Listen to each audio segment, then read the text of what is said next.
Hello, today I am going to be chatting a little bit about how to set goals that you actually want.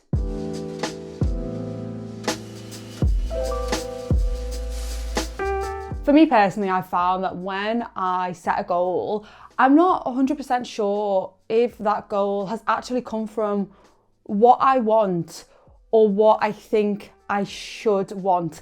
So there's a very big difference there, because if it's what I actually want, then I'm pursuing something that should bring me joy day to day. And when I reach that goal, I'll feel a real sense of fulfillment. But if it's what I think I should want, it sometimes comes from others' beliefs about what they think I should do. I've seen this before in the past where I've got family who, from a very, very young age, I've been told by so many people, you should be an actress, you should be on the stage. And for a while, I did pursue that goal. You know, when I was at school, I was really keen on going to drama school and doing acting. And I had this one teacher who said to me, Julia, I just don't think you will enjoy doing that. And I was like, what do you mean? Like, I'm meant to be an actress. That's my goal. It's been my goal since I was like 7 years old. You know, I've always wanted to be on Coronation Street or whatever. But I think what this teacher saw in me was that I maybe wouldn't suit the lifestyle of being an actor day to day, in terms of having to constantly audition and put myself out there. I'm also quite a logical thinker. So I think I'd get very in my head about that type of thing and not be able to just go with it. I'd take it very personally. That was definitely the case. I went to some drama school auditions when I was 17, 18, and I hated doing it. I really didn't enjoy it. I mean, now maybe it's different. I'm a bit older. My skin is a lot thicker. But in that instance in my life, I was like, okay, this will be my life day to day. Do I want to do this? No, thank you. So 18-year-old me was like, oh, wow, I've had this goal for my whole life that I can remember, and maybe it's not actually what I want. Also, my goals have definitely come from societal expectations of me. So I think even just doing a PhD, although my motive was definitely inspired by, I want to go into research and I want to help advance the field of Alzheimer's disease, which is what my family have really, really struggled with. I think there's also this societal stamp of approval of, if you get a PhD, you're going to be respected. And so I really wanted to find a way to set goals that I myself want, that will bring me a sense of fulfillment and that will bring me a sense of happiness every single day when I'm pursuing them. And I'm not just chasing this arbitrary thing in the distance that might never happen and living in misery until that point is reached. So I came up with this exercise, which has been a great way to get clarity on what I actually do want to do, because it's all about the little things in life. So for this exercise, I like to imagine my ideal bog standard average working day. So not my ideal day, say I'm sitting on a beach in the Caribbean with a cocktail, reading a book, not being bothered by anyone. But that's not a day I'm going to live every single day, because it's a holiday. So I like to think of my ideal average working day. What would I want in that day? And this is a really fun exercise to do. I have written up my little prompts on a PDF sheet, and the link to download that is below if you want to maybe download it, or you can just grab a pen and a piece of paper, and I'll just go through what I have outlined in my ideal day to try and come up with some of the things that I want to pursue. But also, the reason that I love this exercise is because there are so many little things that are already in my day which I love to do, and this exercise really highlights to me that I am already doing some of the things that bring me that happiness. And as well, it shows that there are also small, tiny changes that I can make in my day now that actually could make a massive impact on just my day-to-day well-being and happiness. So in the average ideal day, the first thing that I have to decide is what time I want to wake up. For me, I know I am a morning person, and I actually love the morning. Like, when I get up early, I feel a sense of calm. I like the quiet. I like knowing that I'm up and other people are still asleep. and it just has a nice slow pace to the day. So I would say on my ideal average working day, I'd like to be up around 5:30. Now, that is very early for some people. I think it definitely depends on whether you want more time in the evening, because I'm gonna have to like sacrifice my time in the evening to get my sleep. But I think for me, I definitely want to get up around 5:30. And then what I want to do when I wake up, this is something which I think is so important, is to have, I don't just want to get up and let my urges and impulses take me through my morning, like scrolling on my phone for 2 hours and then having to rush to get ready. Like, purposely, what will I do when I wake up? For me, this would be to get out of bed, to go and make a cup of tea. Like, first thing I do is to make a nice cup of tea, and then maybe just have a little bit of peace and quiet to relax.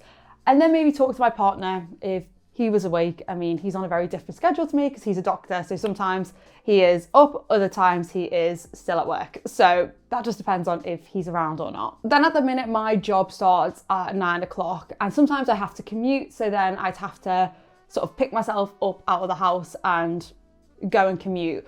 Or I will have the morning to myself when I'm working from home.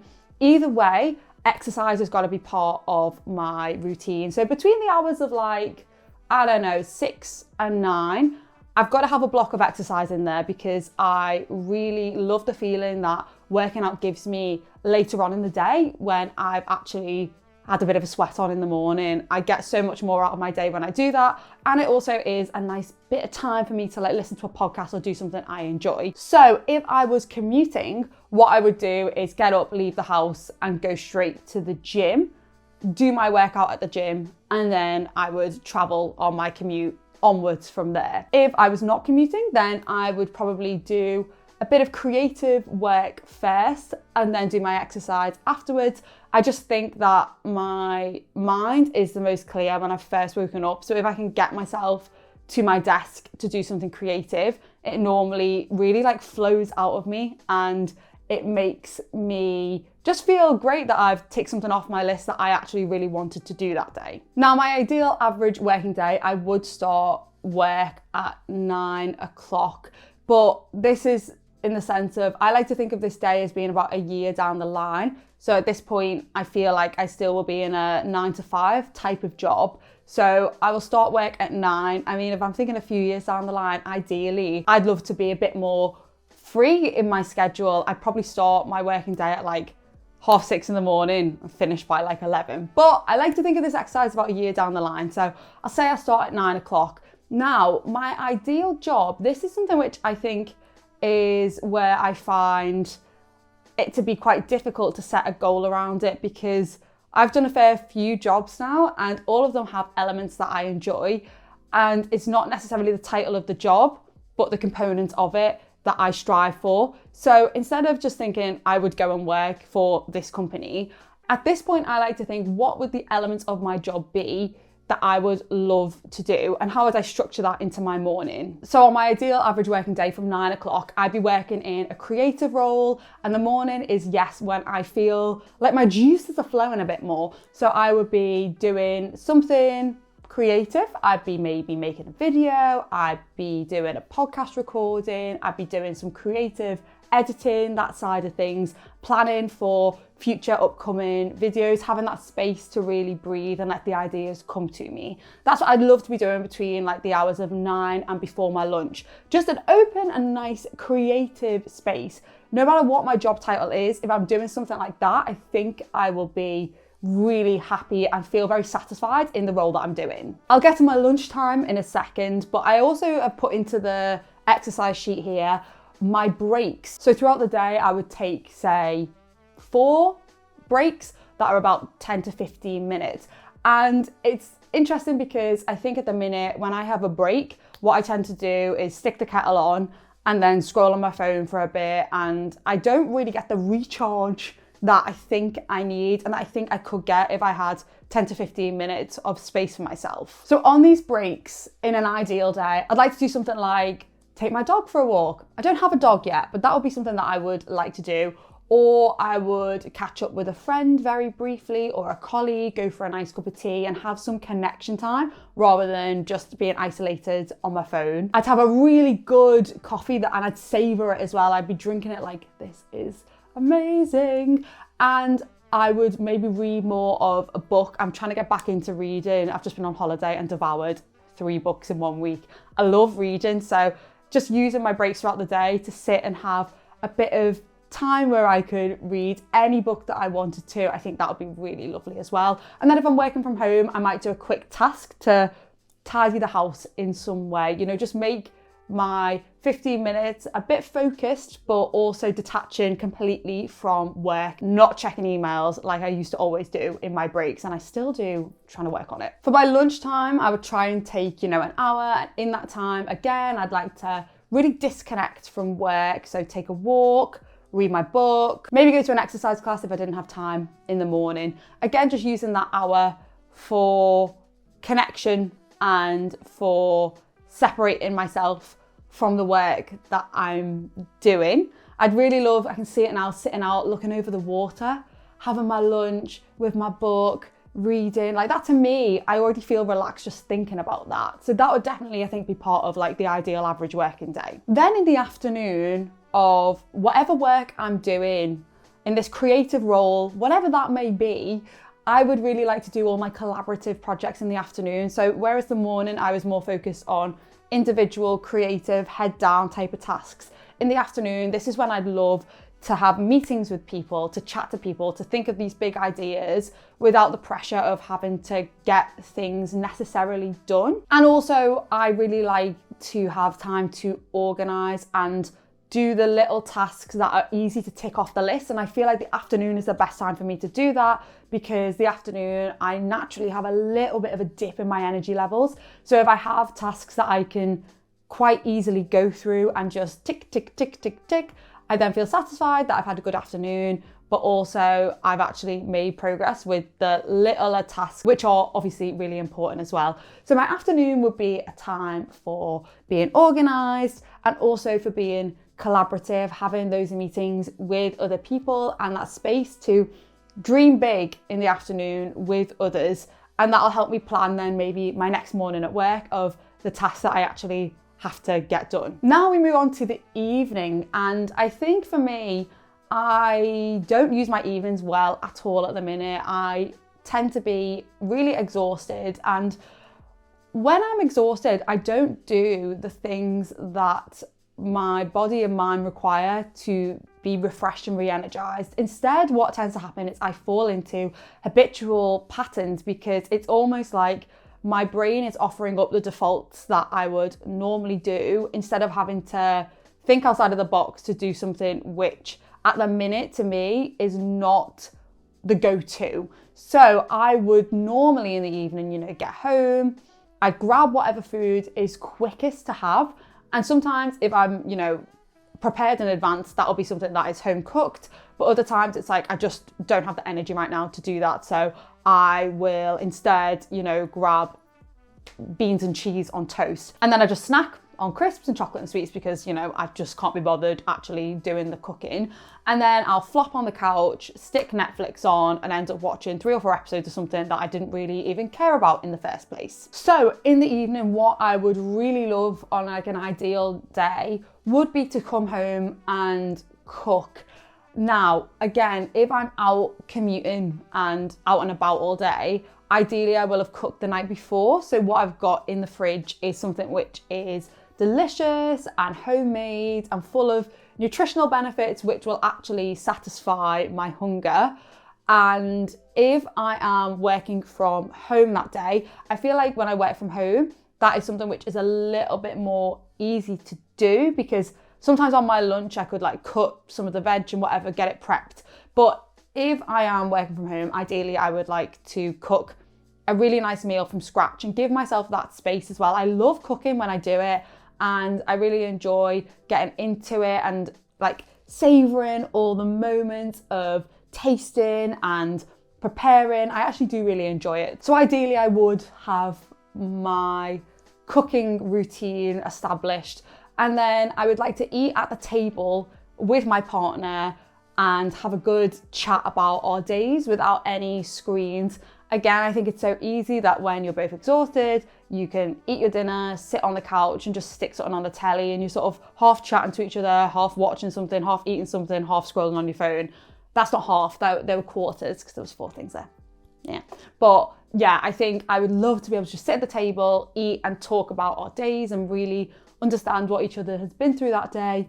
And yeah, it'd just be nice, quiet time with my partner. Alternatively, go out for dinner with my friends would be a lovely thing to do of an evening.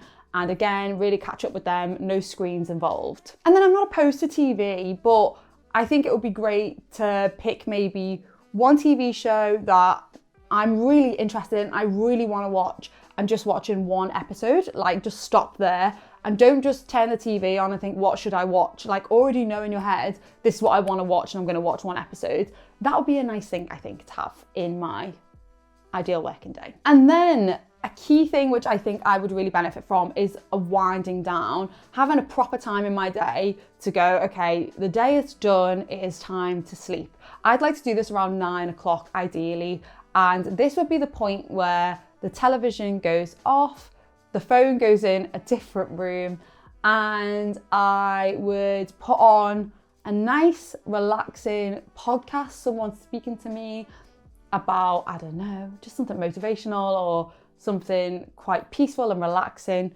or some nice relaxing music. Go and put all my face creams on, put them all on so I feel pampered, and get into bed with my book. So just really detaching from the stimulation of the day and having a period carved out where I can go and wind down. And then I would go to bed at 10 o'clock. I would be asleep by 10 o'clock in an ideal world. So then the next day I can wake up refreshed and still get my 7.5, 8 hours sleep. And yeah, that would be my ideal working day. Now, once you have this day, I think it's really interesting to go through and ask yourself a few questions. The first question is, what in this day am I already doing? For me, I'm already an early bird. I already get up about 5:30 in the morning. I already exercise most days. That's a routine that I drilled in about 4 years ago during my PhD, and that's normally in the morning as well before I start work. The next question is, what activities that are on that list could you really easily slot into your day today? Now that could be something like the wake up time. If you're already getting up at like 7 o'clock and you want to get up at 6:30, you could try and move that time back without too much effort.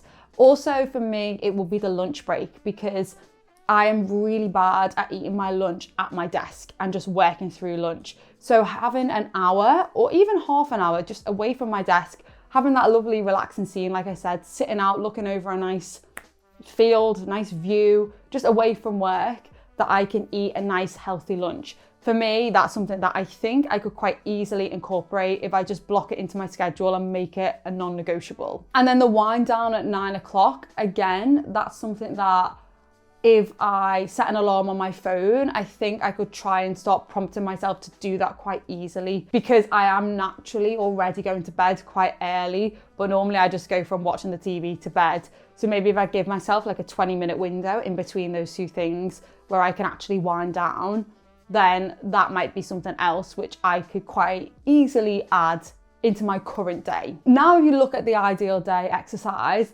it's really fun to pick one of these things that isn't necessarily in your day now and isn't overly easy to incorporate as your goal. So for example, if I wasn't exercising at all in the day and I wanted to add that in, then my goal could be, I really want to add a morning workout into my routine. The next thing would be to maybe go a little bit deeper with this goal.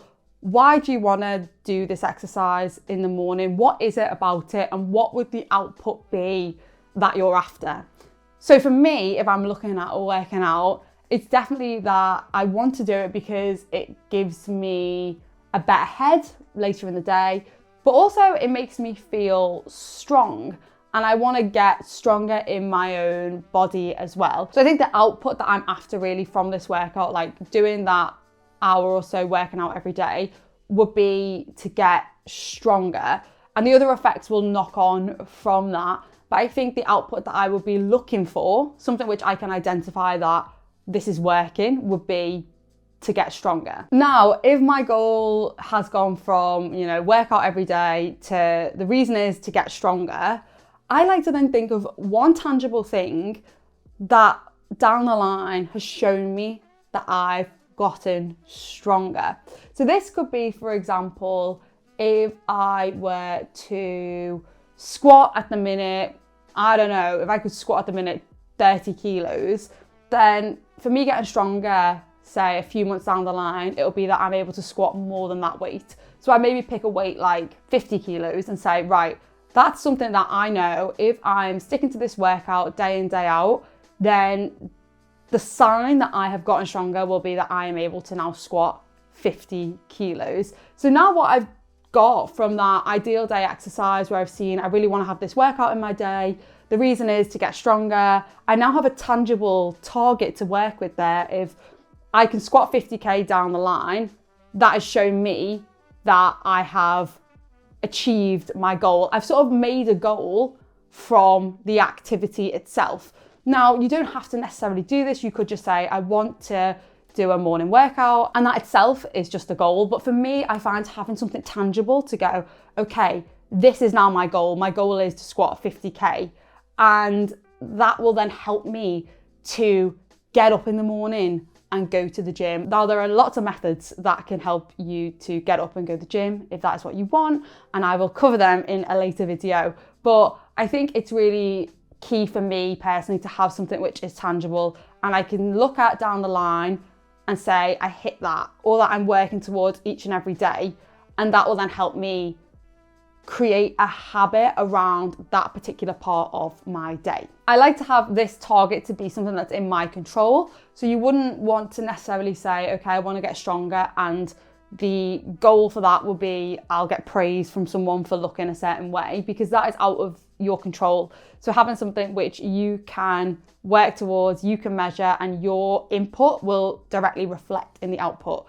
I think that is something which is really important as well. It could be that your ideal working day looks completely different to your day now. And especially I think this can come down to something like career and like relationships.